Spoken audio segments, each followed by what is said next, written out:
लग्नानंतर होईलच प्रेम मालिकेच्या आजच्या भागामध्ये आपण पाहत आहोत, मानिनी आज फोनवर बोलत बोलतच नंदिनीच्या खोलीमध्ये आलेली असते. ती फोनवर म्हणत असते, आई वात्सलता ठेवते मी फोन. हो हो तू नको काळजी करूस, घेईल मी काळजी, असं म्हणून ती फोन ठेवते. आता फोन ठेवल्यावर इथे नंदिनी म्हणत असते, काय झालं आई, कोणाचा फोन होता, तुमच्या माहेराहून फोन होता का? तेव्हाच ती म्हणते, हो माहेराहून फोन आला होता. तुला सांगू का नंदिनी, हे ना खरंच माझ्या माहेरच्या लोकांचा फोन आला ना तर लगेचच खोलीतून पळ काढतात. पण आपल्याला बोलायचं असतं ना गं. बघ आत्ता फोन आला आणि लगेचच खाली किचनमध्ये माझ्यासाठी कॉफी बनवतो म्हणून सटकलेत. आणि खरं सांगू का, जीवा पण असंच करतो का गं? पण ए नंदिनी, एक गोष्ट सांग ना, तुला पण माहेरची आठवण येते का गं? तेव्हा ती म्हणते, हो आई येते ना. मग तू काय करतेस? तेव्हा मग आठवण आली की लगेचच आईला बाबाला कॉल करते आणि मग छान गप्पा मारते. आणि तेव्हाच मानिनी म्हणते, पण आपल्याला सुद्धा कधीतरी माहेरी जावंसं वाटतं ना गं. तेव्हाच आता नंदिनी म्हणते, हो आई जावंसं तर वाटतंच ना. अगं मग जाऊन यायचं 2-3 दिवस, 8 दिवसातून एकदा तरी जाऊन यायचं. आणि नंदिनी थोडीशी हरवते, काय झालं नंदिनी, मी काही एवढी खाष्ट सासू आहे का गं? त्यावरच नंदिनी म्हणते, नाही हो आई, तुम्ही असं का म्हणताय? तेव्हा ती म्हणते, अगं मग ठीक आहे ना, आठवण आली की मुलीने माहेरी जायला काय बरं प्रॉब्लेम आहे? तेव्हा नंदिनी म्हणते, नाही आई तसं काही नाही आहे, पण मनामध्ये म्हणत असते 6 महिन्यानंतर तर मी कायमचीच माहेरी जाणार आहे. ही गोष्ट आई मी तुम्हाला कशी समजावू बरं आता, असं म्हणूनच मनामध्येच हरवून गेलेली असते. तेव्हाच मानिनी म्हणते, अगं नंदिनी, ए नंदिनी काय झाले, कुठे हरवलीस? तेव्हा ती म्हणते, नाही आई काही नाही, तुम्ही बोला. नंदिनी खरं सांगू का, माझं ना तुझ्याकडे एक काम होतं. हां बोला ना आई, काय झालं? असं म्हणून दोघीजणी तिथे असलेल्या चेअरवर बसतात.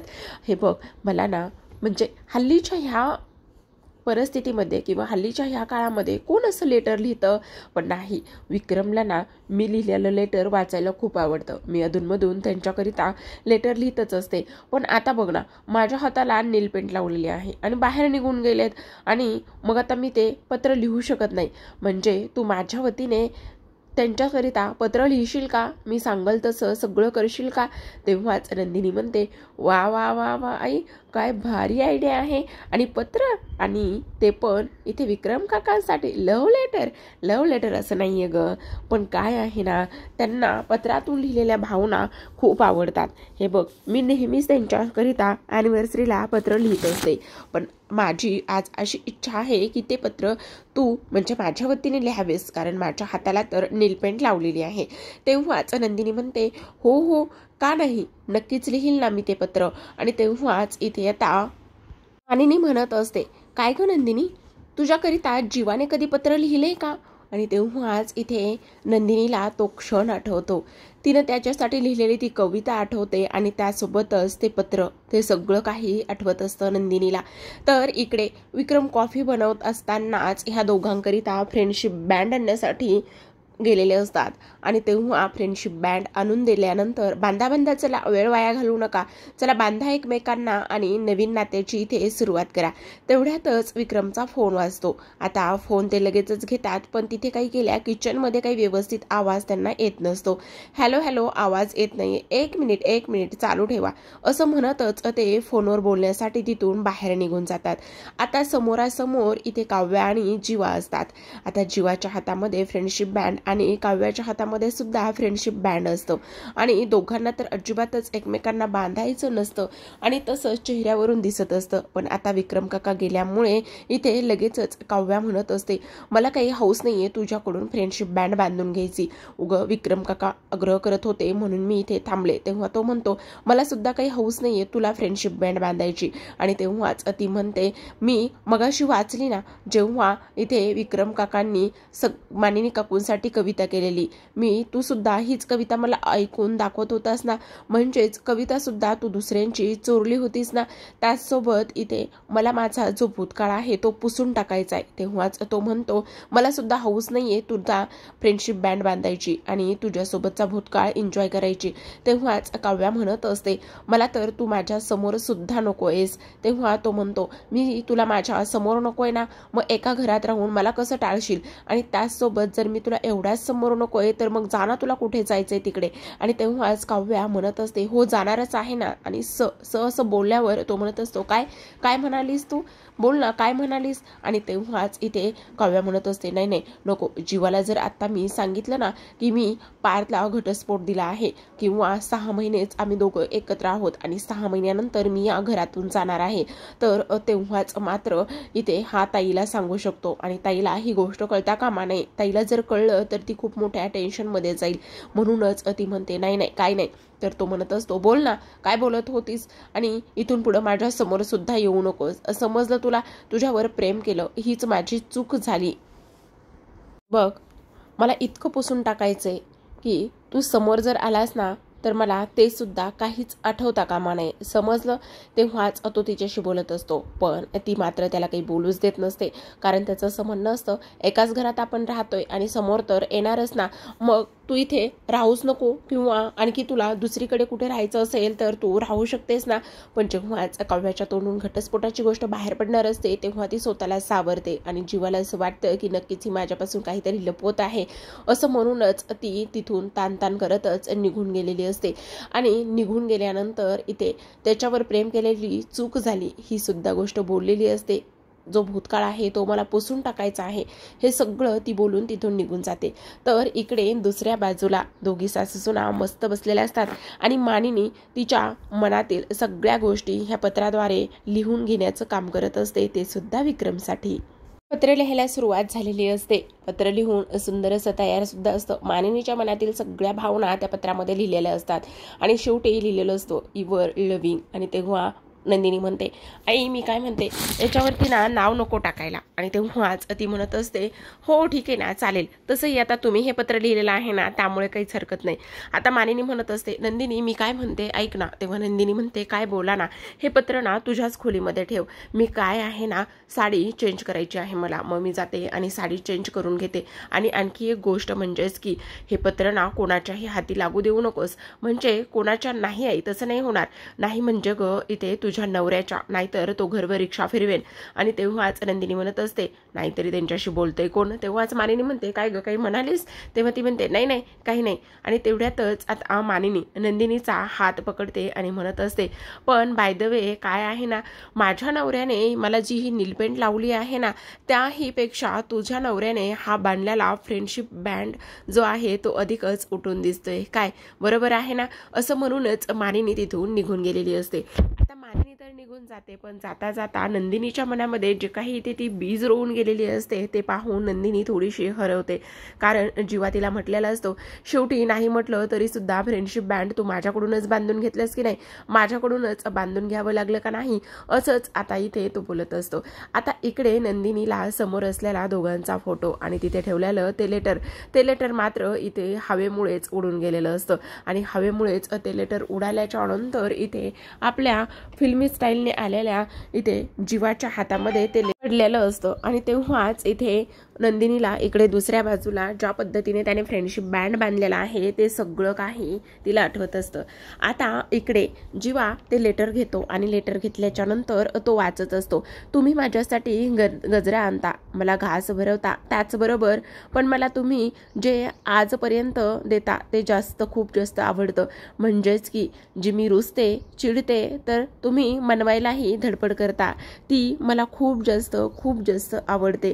त्याचबरोबर आपलं नातं असं आयुष्यभरच नेहमीच बहरत राहो. कधीतरी मी रुसते तर कधी मी काहीतरी लाडीगोडी लावण्यासाठी तुमच्याकडे हट्ट करते, पण काहीही असो काहीही तरी सुद्धा संवाद नाही थांबला पाहिजे, असंच त्या लेटरमध्ये लिहिलेलं असतं. आणि हे सगळं काही वाचल्यानंतर जीवा तर अगदीच फ्लॅट झालेला असतो. तो फक्त नंदिनीकडे पाहतच असतो. त्याच्या मनामध्ये खूप सारे विचार इथे असतात. तो म्हणत असतो बाप रे काय बायका आहेत, तोंडावर भांडतात आणि इकडे मात्र मागे हे असं लिहितात. आणि हिच्या मनामध्ये एवढं सगळं होतं तरी हिने मला काहीच बोलून दाखवलं नाही किंवा मला ही काहीच म्हटली सुद्धा नाहीये. नाही काय काय किती कपटीपणा, किती आगाऊपणा, असाच इथे आता तो विचार करत असतो. आता मुद्दामूनच तिची फिरकी त्याला घ्यायची असते. म्हणूनच आता इथे जेव्हा नंदिनीला समजतं की ते लेटर नाहीये, ती म्हणत असते कुठे गेले लेटर तर इथेच होते. तेव्हाच तो इथे म्हणत असतो ती शोधाशोध सुरू करत असते आणि तेव्हाच तो म्हणतो, काय ग काय शोधतेस? तेव्हाच ती म्हणते, आहे काहीतरी जे की तुमच्या हाताला लागायला नकोय. त्यावर तो म्हणत असतो, जे आपल्या हाताला लागायचंय ना ते लागतच असतं, जसं की हा सकाळचा फ्रेंडशिप बँड. इकडे जीवा म्हणत असतो, अच्छा म्हणजे इथे माझ्या तोंडावर भांडतेस आणि पाठीमागे एवढं सगळं काही लिहितेस आणि काय तर म्हणे संवाद बंद व्हायला नको. तेव्हा ती म्हणते, ओ तुमचा काही गोड गैरसमज झालेला आहे, मी असलं काही लिहिलेलं नाहीये आणि जर मला काही लिहायचंच असेल किंवा बोलायचंच असेल तर मी स्पष्टपणे तुमच्या तोंडावर सांगेल ना, असं मागे कशाला उगाचच लिहील. तेव्हा तो म्हणत असतो की ती लब्बाड कोल्ह्यासारखी आहेस ग तू, म्हणे की संवाद बंद व्हायला नको, काहीच नको म्हणे. तेव्हा नंदिनी म्हणत असते, एक एक एक मिनिट, नेमकं तुम्हाला म्हणायचं काय आहे? मिनिट, मी तुमच्यासाठी काही लिहून ठेवलेलं नाहीये, काही साठवून ठेवलेलं नाहीये. तेव्हा जेव्हा म्हणत असतो, एक मिनिट, नक्की ना, नक्की आठवा? तेव्हा ती म्हणते, हो नक्कीच. मग तो पत्र काढतो आणि लगेचच म्हणत असतो, मग हे पत्र कोणी लिहिलेलं आहे?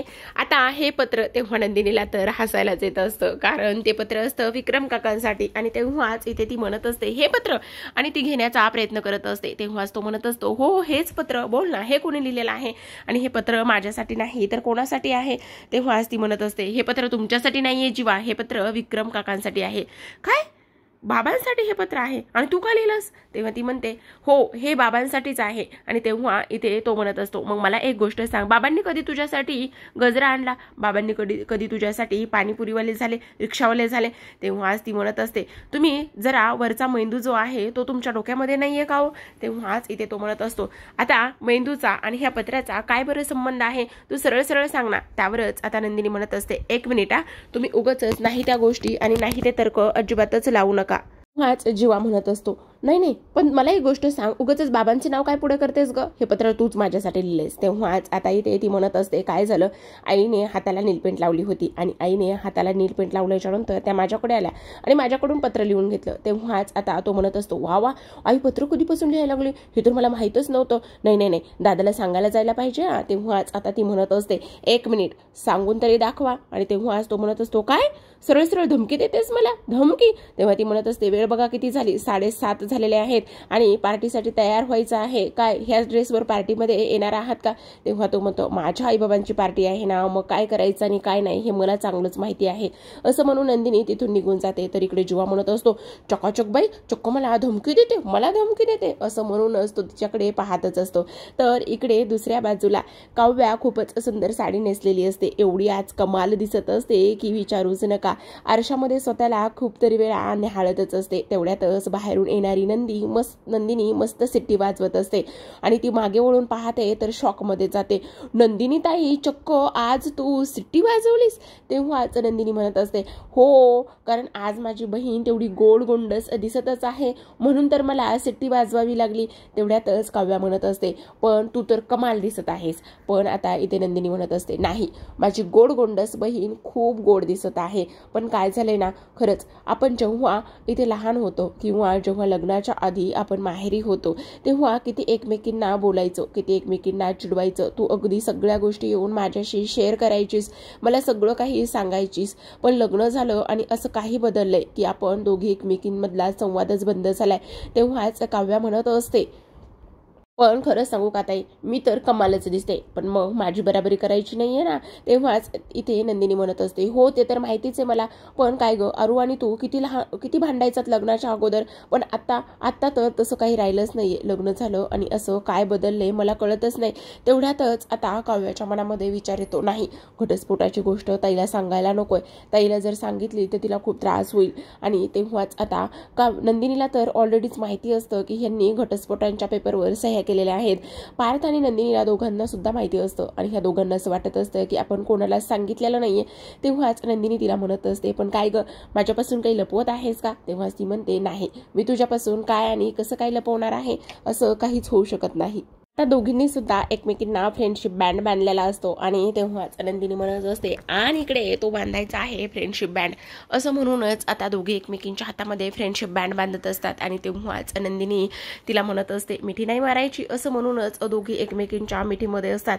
पण इथे काव्या म्हणत असते, सॉरी ताई, एवढं सगळं झाले, पण मी घटस्फोटाची गोष्ट तुला नाही सांगू शकत. जर मी तुला सांगितली तर तुला टेन्शन सुद्धा येऊ शकतो आणि त्यामुळेच मला हे सत्य आता इथे लपवून ठेवावंच लागणार आहे. तर आता इकडे दोघी खूपच छान कमाल तयार झालेल्या असतात, मिठीसुद्धा मारलेली असते. फायनली खूप कितीतरी दिवसांनी दोघी अशा बहिणी बोलत असतात आणि तेव्हाच इथे माझी बराबरी करायची नाही, कारण मी तुझ्यापेक्षा वरचढ आणि खूपच कमाल दिसत आहे, सुंदर दिसत आहे. तेव्हाच नंदिनी म्हणत असते, नाही ग, आपण एकमेकींची बराबरी कधीच करत नाही.